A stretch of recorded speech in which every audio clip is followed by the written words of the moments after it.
Mungkin kalau ada yang menyaksikan saya waktu itu, mungkin mereka menganggap saya nggak waras gitu. Karena di saat itu saya mungkin terbawa suasana dan saya pun ngomong sendiri.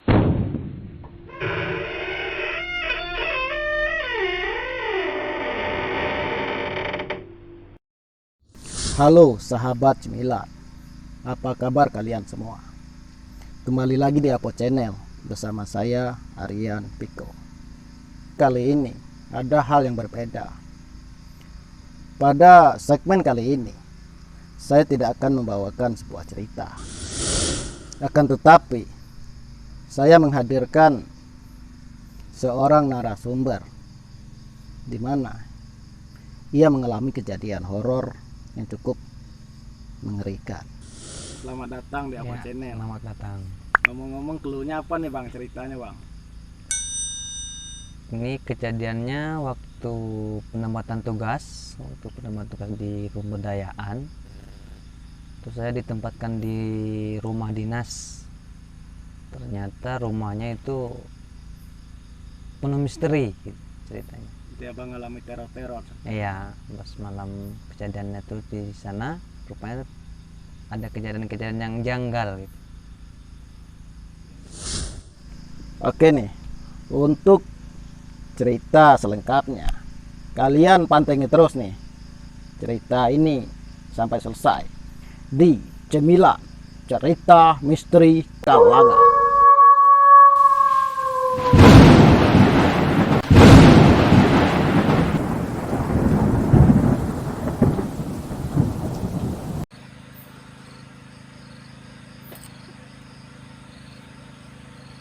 Perkenalkan, nama saya Depi Winata, bisa dipanggil Depi. Ini pengalaman saya pribadi, mana kejadiannya di tahun 2016 lalu, di awal tahun, kemana saya dapat tugas di instansi pemberdayaan, yaitu di salah satu kecamatan di Provinsi Jambi. Awalnya seperti biasa, yang melaporkan diri ke dinas kecamatan, memberitahu bahwa saya ditugaskan di kecamatan tersebut. Setelah itu saya mencari rumah. Ketepatan waktu itu saya diberi tempat tinggal, yaitu di rumah dinas camat. Seperti biasa saya membersihkan dulu tempat di mana saya akan tinggal, bersih-bersih, yaitu ruangan kamar yang mau saya tempati. Tidak ada hal yang aneh di situ waktu itu. Cuman dari awal saya masuk rumah itu seperti saya diperhatiin terus. Artinya seperti ada yang memperhatikan. Iya, dalam setiap gerak gerik saya kok ada yang memperhatikan gitu. Sore pun tiba, seperti biasa selaku umat muslim saya mandi, terus melaksanakan ibadah sholat maghrib. Nggak ada terjadi hal yang aneh, cuman perasaan diperhatikan itu terus.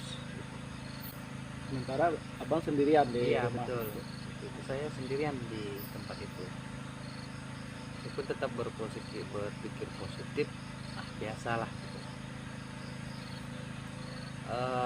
Malam mulai saya juga menyibukkan diri gitu dengan Program-program kerja. program kerja.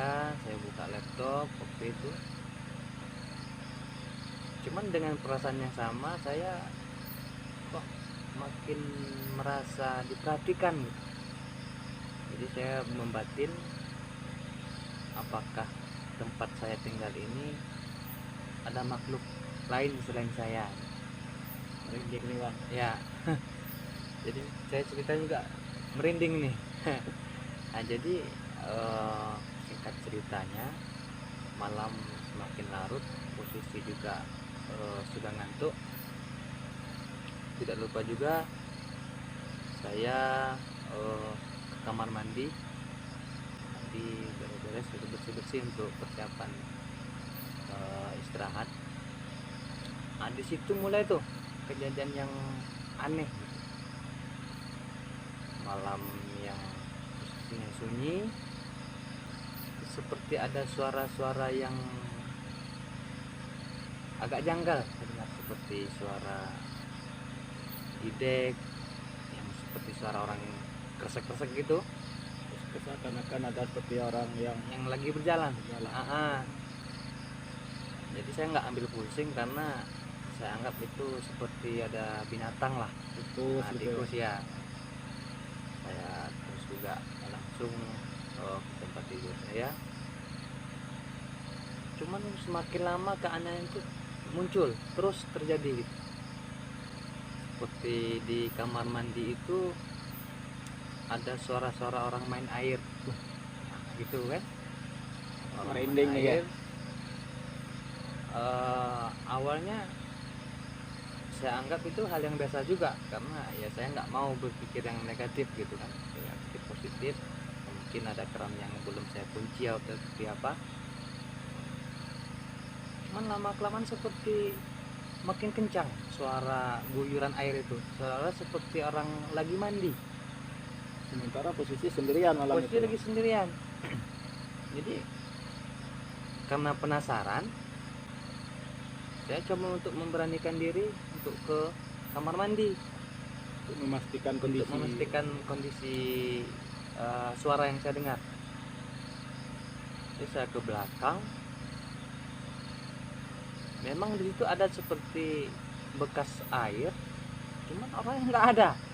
Nah saya sudah mulai pikiran nggak macam-macam nih, ada Dia apa nih? sudah di luar nalar nih bang. Ya, jadi memang waktu itu langsung, karena mungkin halusinasi ya, saya langsung apa,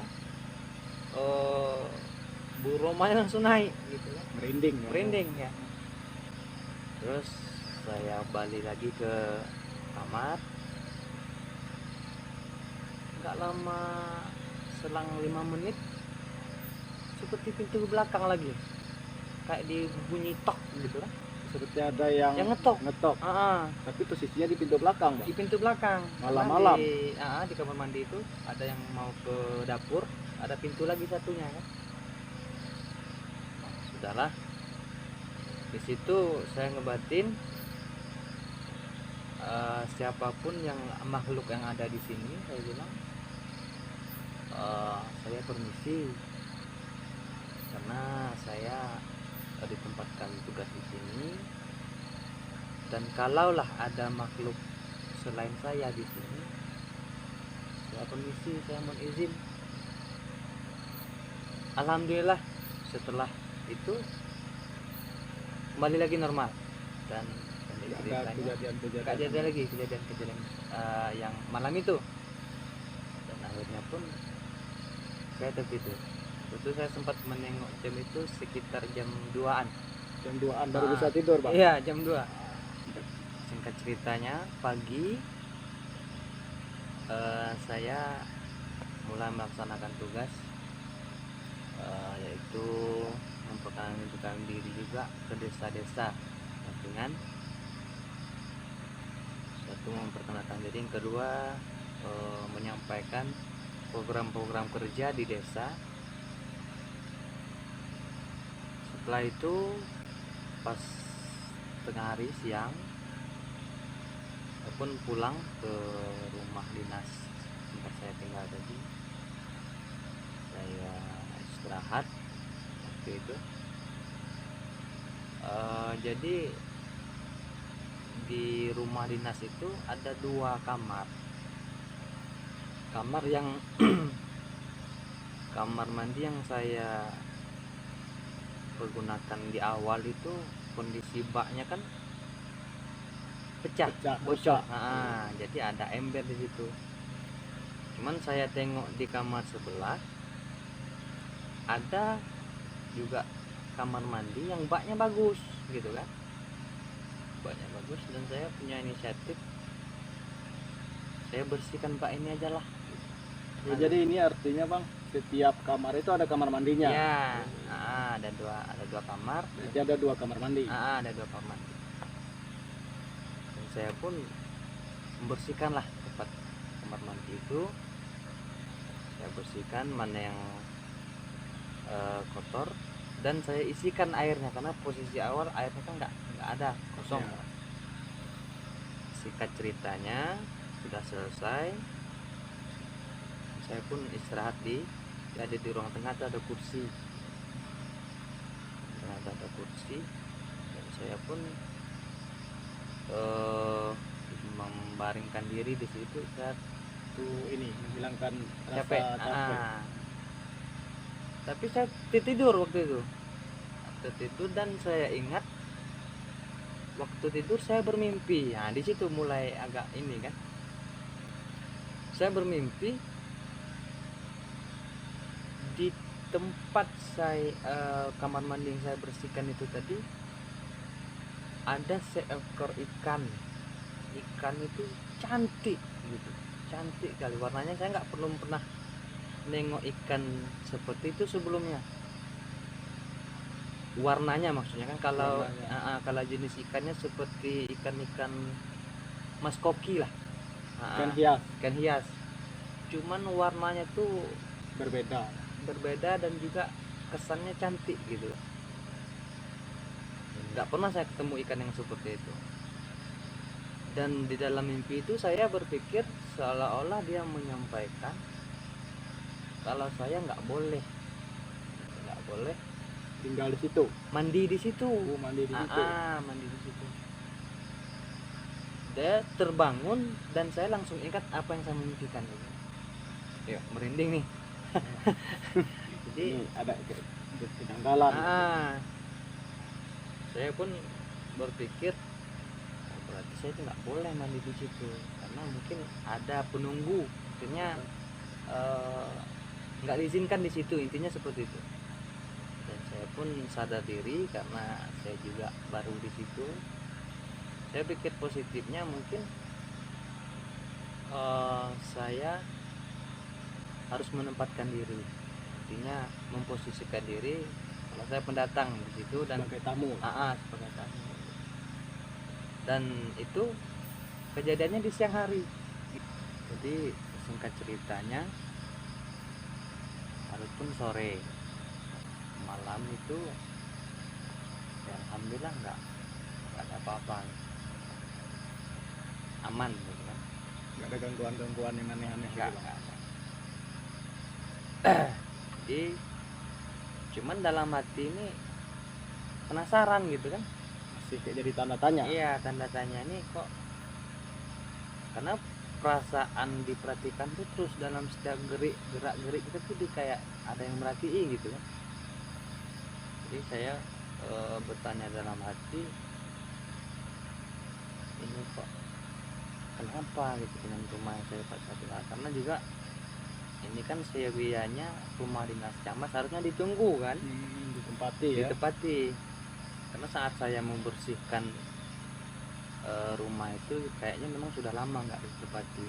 Terkesan sudah lama nggak ada ditempati. Nggak ditempati rumah itu. Jadi timbul parno di saya,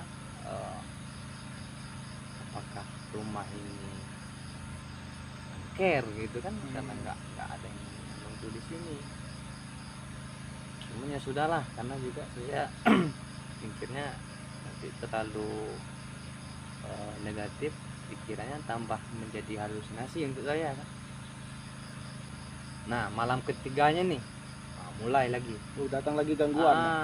istilahnya kayak ngasih tahu gitu, kalau di sini jangan ini pemikiran saya jangan macam-macam di sini gitu. Waktu itu ingat saya itu selepas isya sekitar jam 8-an untuk kerang air di belakang, karena saya sudah nggak mungkin saya nggak matikan air, karena saya ke depan tuh sudah saya matikan air. Itu kok seperti terbuka keran air tempat Seperti air hidup sendiri. hidup sendiri. Saya adalah keburu ke belakang karena saya tahu posisi bak mandi itu kan bocor, yang ada ember di situ kan. Saya ke belakang, saya tengok memang hidup air itu, air tempat Ngalir. kerang itu kan. Saya ke belakang, saya tengok, saya mati airnya, kira mungkin ada yang bocor, pikiran saya. Nggak ada. Saya ngambil positifnya aja, mungkin tadi lupa nutupin gitu. Saya nggak takut maksudnya. Jadi saya kembali lagi ke depan sambil ngotak-ngatik apa yang harus saya perbuat di dalam pekerjaan saya itu.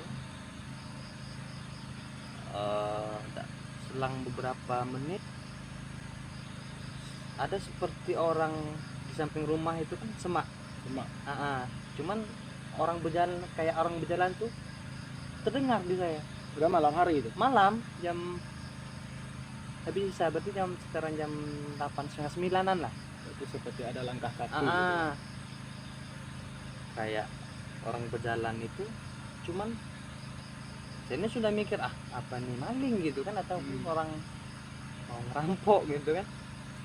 Karena posisi rumah dinas camat yang saya tempati ini memang agak jauh dari pemukiman. Berarti nggak ada tetangga di situ. Di belakang ada yang jaga kantor camat, cuman dia agak berjarak memang. Di depan itu ada puskesmas, cuman jauh posisinya, dan juga memang sepi, kesannya kan sepi di situ. Berarti kalau khusus untuk pemukiman warga lumayan jauh dari. Lumayan jauh. Nah, jadi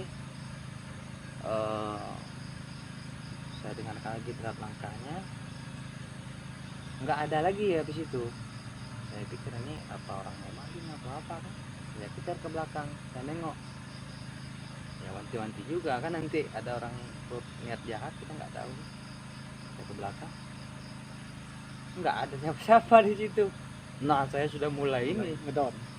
sudah Berpikir yang berpikir aneh-aneh. yang aneh-aneh nih kan. Nah, seperti itu. Nggak apa-apa, saya sudah siap-siap juga, mana tahu nanti memang ada yang berniat jahat. Itu saya kunci rapat kan pintu kan. Saya kembali lagi ke tempat saya, di kamar ruang tengah itu. Nah, selang beberapa menit setelah itu ada piring untuk saya taruhnya di atas tempat masak itu kan, ada untuk tempat piring.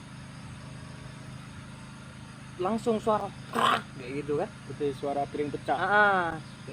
untungnya enggak piring yang gelap pecah kan, cuman yang plastik gitu kan. Plastik. Pak gitu. Saya pun udah terkejut, saya langsung lari ke belakang. Memang posisi piring itu jatuh, cuman logikanya dari tempat saya naruh piring itu ke lantai bawah itu jauh gitu kan. Itu saya masih tetap mikirnya positif aja, mungkin apa tikus apa gitu.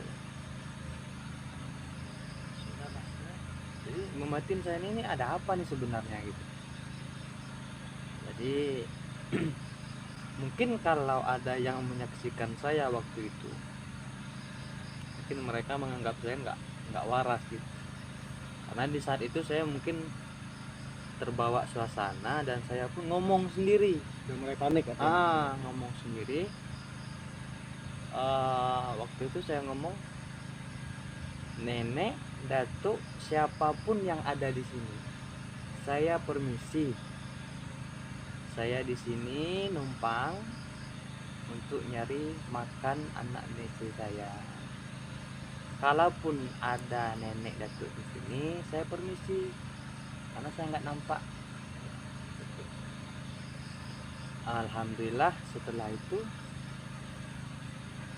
nggak ada lagi kejadian, aman gitu kan. Pendek ceritanya, pagi seperti biasa saya bersiap-siap untuk kerja. Saya nyari sarapan, sarapan itu. Sarapan pagi. Nyari sarapan pagi. Saya pesan makan. Jadi penjaga warung ini bertanya, "Adik tinggal di mana?" katanya. Saya bilang, "Saya baru Bu di sini, saya tinggal di tempat Pemerintah Camat." Dengan siapa kawannya, dibilang ibu itu. Saya bilang, "Sendirian Bu." Ibu tuh kok kesannya kayak kaget gitu, sendirian gitu kan. Saya bilang, "Iya Bu." Saya pun sambil makan ini, sambil makan. "Kenapa emangnya Bu?" Dia bilang, "Itu rame nggak di situ kalau malam?" katanya. Nah, saya pun sudah Uang. maksud ibu ini apa, saya bilang kan. Saya nggak mau, karena nggak saya yang sarapan di situ, ada juga orang yang lain lagi sarapan, nengoknya ke saya semua gitu kan. Nah, sendirian di situ, lagi-lagi ibu tuh nanya kan. "Iya Bu, saya sendirian. Tadi malam ada kejadian apa?" katanya. Nah, kok langsung kondisinya kayak gitu. Seakan-akan itu udah terkenal angker. Jadi saya Ada apa-apanya nih. saya bilang, "Nggak ada apa-apa Bu," saya bilang. Karena saya nggak mau nanti kesannya yang lain pun dengar, karena banyak waktu itu kan. Nah, disitulah ibu tuh mulai bercerita, buka cerita gitu kan, dengan keraguan saya di awal, ini ada apa sebenarnya di rumah saya tempati itu. Jadi ibu bilang, sebelum rumah dinas camat itu dibuat katanya, itu dulu posisinya rawa di situ. Nah, di rawa, dan ibu itu bilang kalau dulu ada anak-anak di bawah umur yang hilang di situ, Di lokasi persis dekat bangunan itu. di bangunan tempat saya tinggal itu. Sampai ini hari rumah orang anak itu nggak ditemukan. Berarti hilang persis di rawa tersebut. Sampai hari ini Nggak ditemukan. Pun saya nggak cerita banyak karena posisi orang lagi rame kan di situ. Di situ saya sudah mulai ini apa di batin saya, inilah jawabannya sebenarnya. Artinya sebelum saya menempati rumah itu memang ada kejadian yang itu mungkin pemberitahuan untuk orang yang tinggal di situ. Ibu itu dan cerita dengan saya, dan setelah itu saya pun sudah, karena ya saya di awal saya sudah permisi, mana-mana maksudnya nggak ada lagi kejadian yang aneh-aneh. Karena saya sadar juga, mungkin saya diajarkan dimanapun tempat kita tinggal, untuk pertama kali kita harus izin dulu lah gitu. Karena di dunia ini kan bukan kita aja, ada makhluk selain kita juga kan. Ibu itu bilang seperti itu, dan saya pun bercerita dengan ibu itu kalau tadi malam nggak ada apa-apa, padahal saya bohong kan, nggak ada. padahal sudah berkeringat dingin di malam. Ibu tuh bilang, "Berani kan di situ katanya, sendirian pula katanya kan." Saya bilang, "Bismillah aja Bu," saya bilang kan. Dan setelah pulang itu saya yakin mungkin sang penghuni di rumah itu minta saya istilahnya permisi dulu lah, karena juga sifatnya juga nggak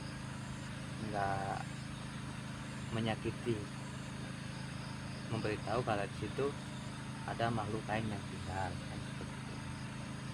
Itu pengalaman pribadi saya, dan juga membuktikan bahwa kalau kita orang mudik itu dimanapun awal kita berkunjung ke tempat ataupun berdiam diri, harus permisi dulu gitu. Intinya di situ. Oke, itulah.